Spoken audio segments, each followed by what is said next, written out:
Welcome to Play on Words, a theatrical podcast. Please turn off all outside distractions so as not to disturb the performance. Tonight's production, Casting Light. Attention. This episode contains explicit mention of tough mental health subjects such as self-risking behaviors. Please only listen to your level of comfort and well-being. For the best audio experience, we recommend using headphones for tonight's performance.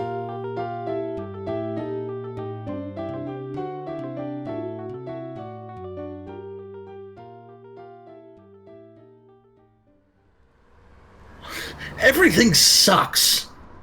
My life sucks. I hate my brother. I can't say, sorry, miss, my brother ate my homework.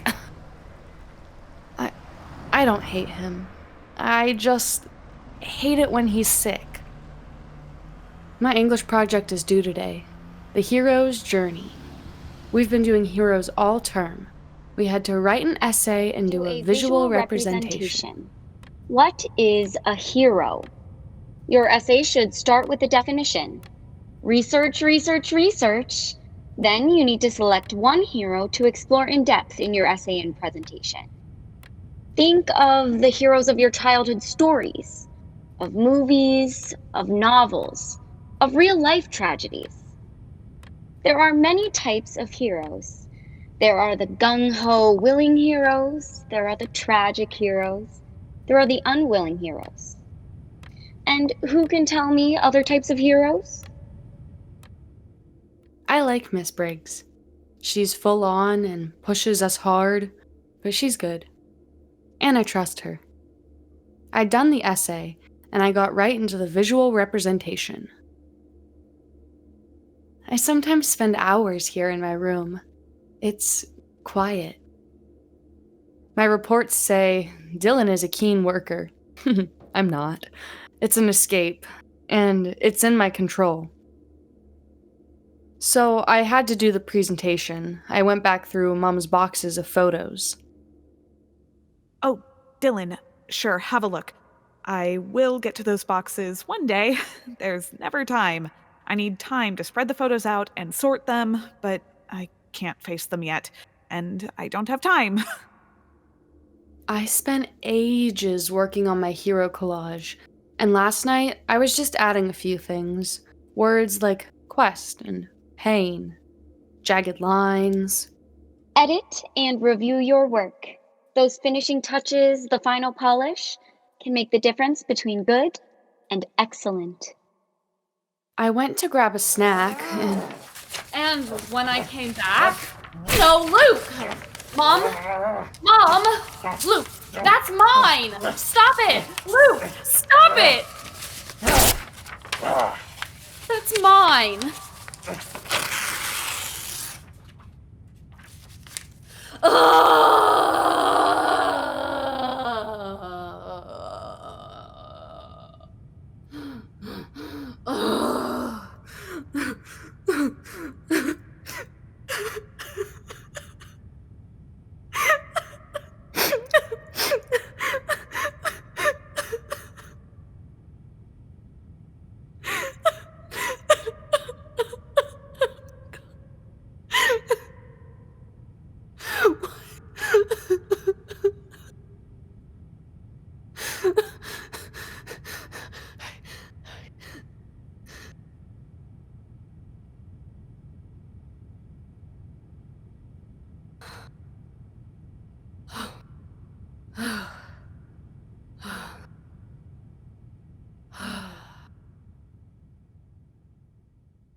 Gran tries to help, but she lives in Brisbane. I call her, she listens, she sends long-distance hugs. I know, darling, I know, but he's still your brother. Remember, Peter asked Jesus, Lord, how often shall my brother sin against me and I forgive him? Until 7 times? Remember what the answer was? I tell you not 7 times, but 77 times. Big hugs, darling. It'll be all right. Sweet dreams. How many times? I've lost count. There was this one time, before we really knew he was sick, when Luke went mental. We were in the strip mall. He started taking off all his clothes. I freaked. What if someone from school saw me with him? I hid in a dollar store and rang Mom. By the time she got there, the security guard had taken Luke away. I hate it when the home phone rings now. I don't answer it. Mom calls it the telemonster. She sort of jokes about it, but when it rings, her face goes hard. Sometimes it's Luke. He gets into such messes. Sometimes it's the police or the parents of one of Luke's old school friends. He doesn't have friends now, but he had heaps of friends at school. His best friend was Tom.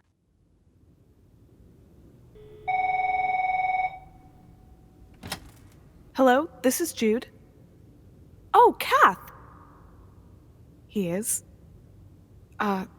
Look, can you and Tom try to keep him there? I'll be right around. No, he's not dangerous. He's, unwell. It's a long story, but I'll fill you in later. I'll be there in 5 minutes? It all makes sense now. I'm seeing the vast interconnectedness of what is. Luke hadn't seen Tom since they'd finished school. Now, he turns up at their house at all hours. He likes to go to sleep on their kitchen floor. Go figure. They're good about it, really. Last night, Luke took off. Mom spent the rest of last night looking for him. I printed out the essay again. Mom came home at about 12:30. I was in bed. Later, the phone woke me up. She went and got him. I don't know where from. Mom wasn't up when I left. I left early today. The bus isn't due for 30 minutes, but I couldn't face them, either of them. I hate it that Mom's life is being eaten away by his illness, and she never has time for me. If she plans something like coming to my soccer club dinner, Luke always needs her. And I can never have friends over. I'd be too worried that Luke would do something, or be drunk, or be walking around naked. I can't wait to leave home. I want to go to college anywhere but this town. That's another reason I work my guts out. In my dreams, I'm a famous doctor, and I've invented a pill that can cure people like Luke. I miss him, you know. I miss my big brother. He was so cool. He'd pick me up from school some days. Hey, Dylan, come on. The bike's in the drop-off zone. Hey, Jack. And Luke stood up to Dad when he was drunk, and he looked out for me. Luke was fearless then, or he seemed to be. Then, last week, I started thinking of all the stuff Luke's had to deal with since he got sick. He has what his last psychiatrist called schizoaffective disorder. Sometimes he feels normal, but at other times he's off the planet excited or way down in the depths of despair, and he has to deal with all sorts of fears and pain. When he's sick, his fantasy world is full of horrors, and sometimes Mom and I are his monsters. He thinks we're aliens, that our bodies have been taken over by aliens. I thought a lot about the shame I feel, and how hard I hide the truth about Luke from everyone. Luke is brave, and Mom is so full of courage and compassion, and I thought it was time for me to face my fears too. So I dumped Aragon as my hero.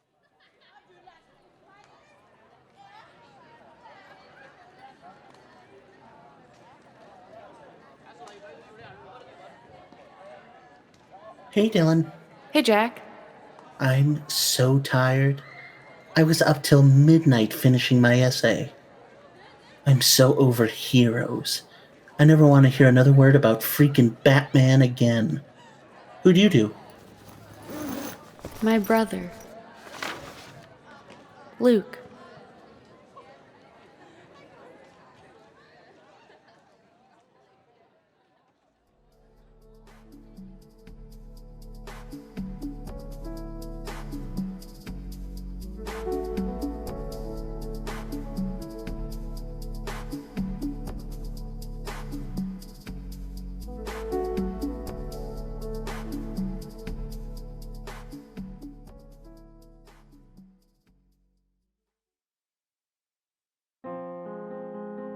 First my mother, and then my son. The woman who bore me, the son I birthed. I am her carer. I'm not sick. I don't need help. There's two of them. I'm his carer too. I'm not sick. I don't need help. I have cared, I do care for both of them. Go away! Leave us alone! We don't need help! To be a carer of someone who believes they are not unwell, that they do not have an illness, is a tricky business. Like a flamingo, waiting. Like an egret in shallows of brackish water looking for movement. Watching. Like a baby foal, seeing if I can keep my balance. Wobbling. Waiting, watching, and wobbling. A recipe, perhaps, or a plan. A strategic plan, even, of how to be a carer of someone who believes they are not sick. They don't need help.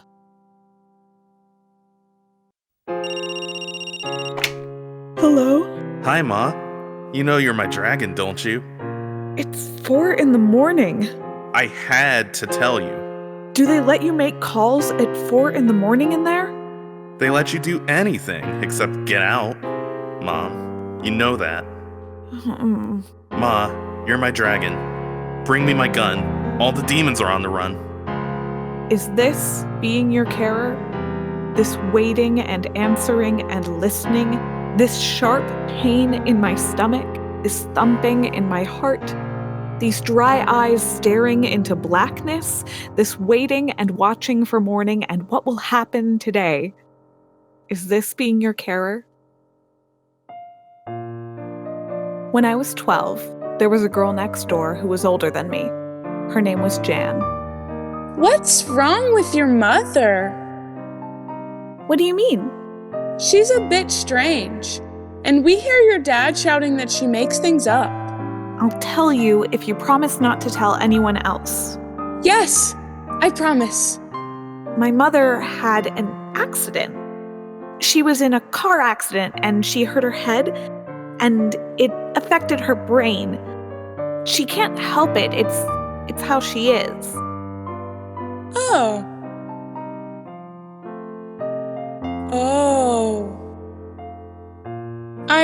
I have to go. Is this being a carer? Telling lies? Lies to protect you, to protect us? Is this when I first became your carer? She's a good girl. She studies hard. What is a girl studying for final school exams to do? She's gone funny again. Pacing all night, dozing all day, hammering nails into windows, wedging teaspoons under doors. Everything triple locked. Then back to the kitchen, staring into space. Always staring into space. Dad's away, at a conference, having fun. I'm so scared. I don't know what to do. I try to ask Jim, Dad's friend. He's a grown-up. He interrupts before I've even got it out. No, don't worry. I'm sure it's going to be all right. I try another one, Nita, our neighbor. She just shakes her head and says, "What if I make you all a nice casserole for dinner?" Is this being a carer? Doing these things, trying to get help? I stay awake, holding my breath, listening to your pacing, muttering, round and round, up and down the hall, axe in hand. Is this being a carer? This not sleeping? This is all happening before emails and mobile phones, but somehow I get a message to Dad. It takes 24 hours. That'll do. It's all right now. That night, she was taken away. Police, doctor, the lot. Is this being a carer? This growing up before you're ready? This holding in of tears? This strength that found my father?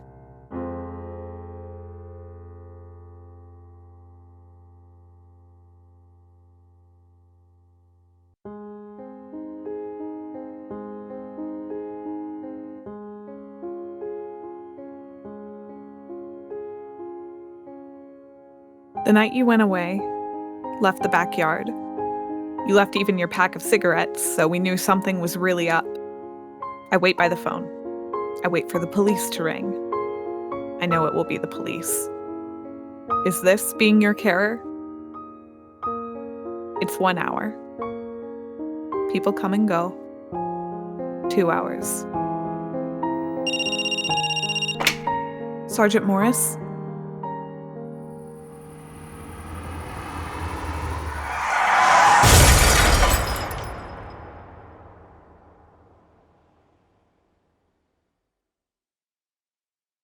You lay on the road, the busy, major road, and the woman ran over you because she didn't see you soon enough. Her name was Anne. In emergency, they let me in for a minute. On television, they seemed to let the family stay for the whole episode. Not us. I got 1 minute. That'll teach me to lie on the road, eh? I thought they'd stop.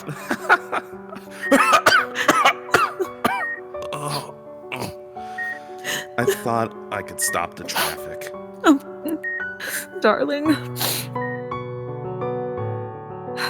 I watch and wait all night as they operate. Is this caring? This wobbling inside?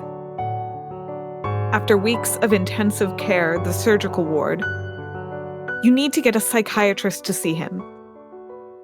You see, he has schizophrenia and he's very unwell right now, and he thinks you are all demons trying to hurt him.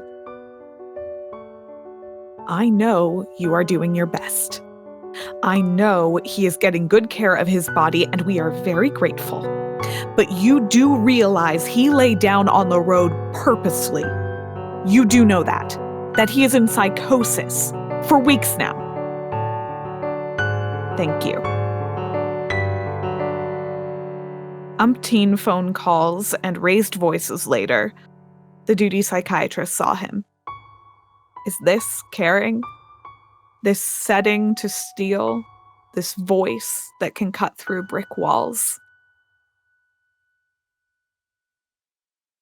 I see a circling. I feel my life encircling. From her to him to her, into hospital, out of hospital. Sometimes when I'm waiting, I walk in circles. I certainly talk in circles.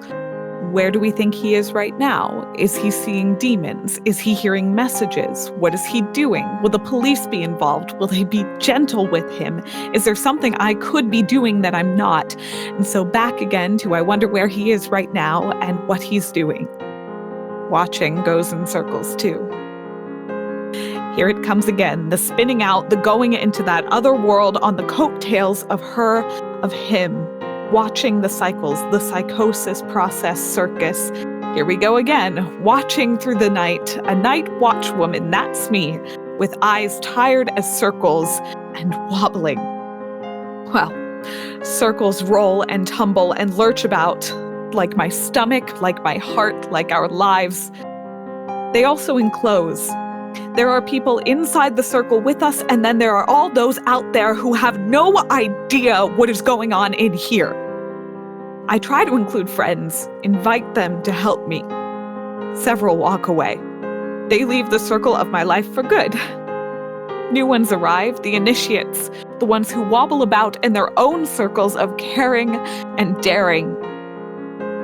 And there are some who were there before, during, and after. The natural circle dwellers who can wait and watch and wobble with pavlova and Earl Grey tea and laughter, even with no sleep. Is this caring then? This daring to speak? This waiting and watching and wobbling? This daring to care, my darlings? We are not sick. We don't need help.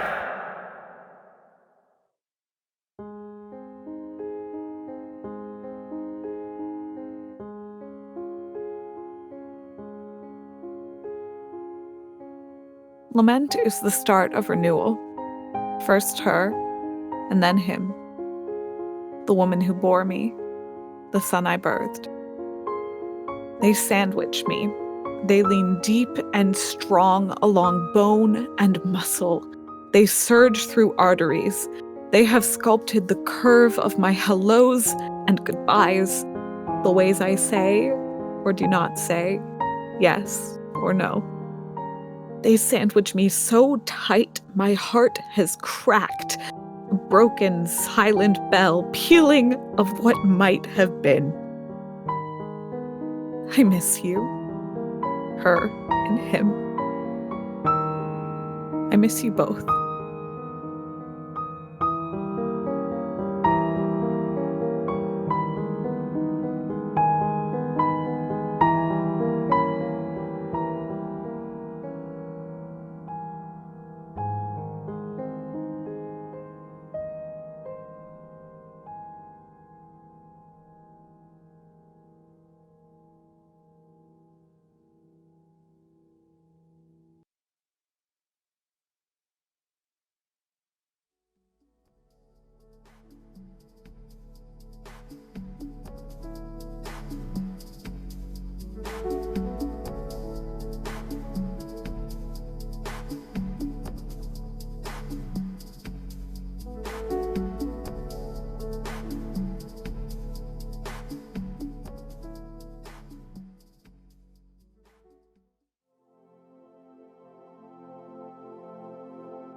Labels, definitions, evaluations, roles, identities.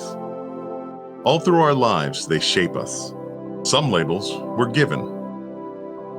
Son, brother, best friend, student, boyfriend, buddy, worker, partner, homeowner, father.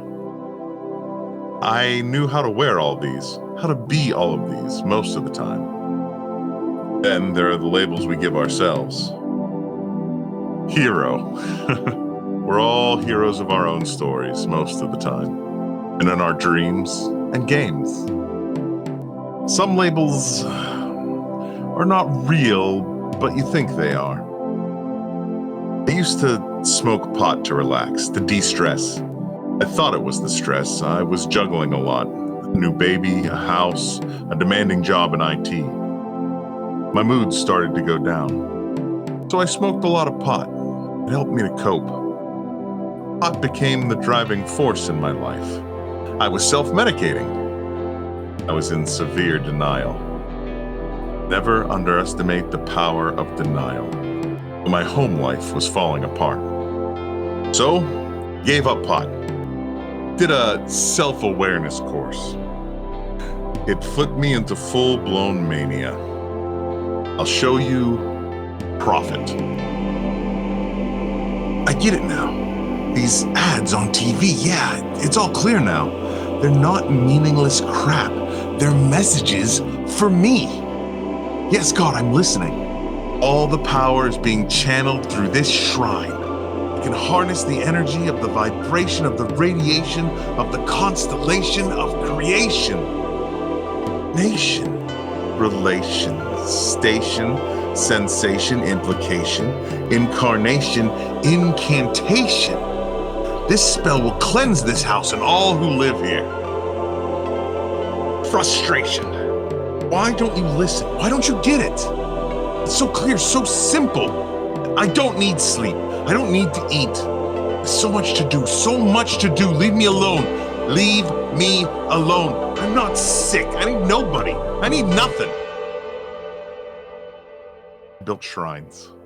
I built one in my bedroom out of all the books and all of the glasses in the house. I built a shrine in the backyard out of bricks and pegs. When I'm not manic, I'm not religious. When I was manic, I was the reincarnation of Buddha. Money didn't matter. I put homeless people up in B&Bs. I maxed out my credit cards. I spent and spent. I had 3 car accidents in 5 months. Work didn't matter. I lost my job. So what? When the money ran out, I lived in my car. 6 months.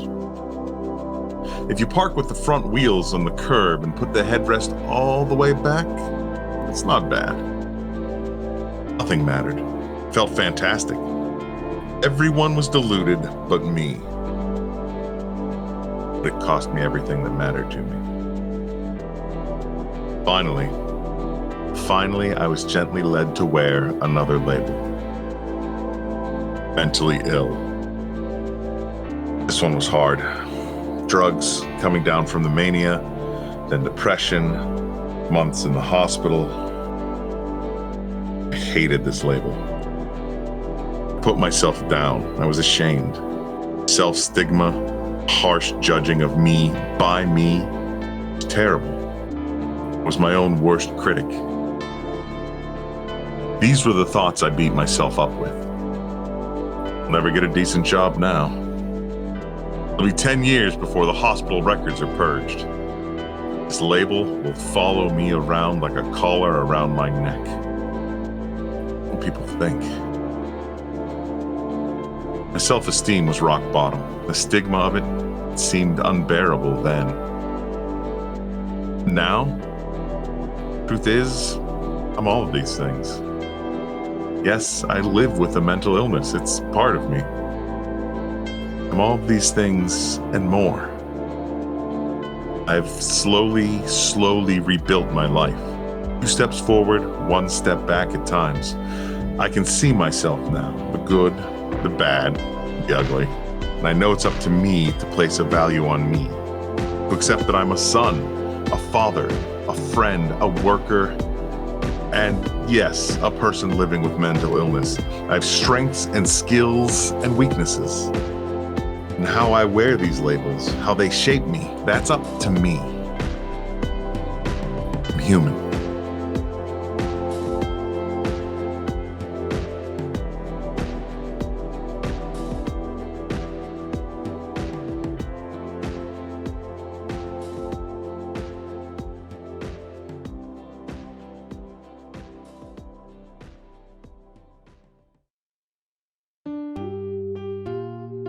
This has been Casting Light, a collection by Sue Murray, including Dylan's Hero by Sue Murray, Flamingo Dancing by Elizabeth Ward, Labels by Sue Murray, directed by Elysse Dalzell, sound designed by Dannon Johnson and Anthony Del Grosso, technical direction by Anna Cunningham, music by Christ Clark, featuring the voices of Chloe Barron, Julian C. Clark, Dolan G. Halkias, Brian Kapustik, Max Kasparik, Zach McCoy, Kaylee Ruiz, and Elizabeth Watson. Play on Words is produced by Soren Deniz. Thank you for listening and for continuing to support the arts. Good show, everybody. Good show.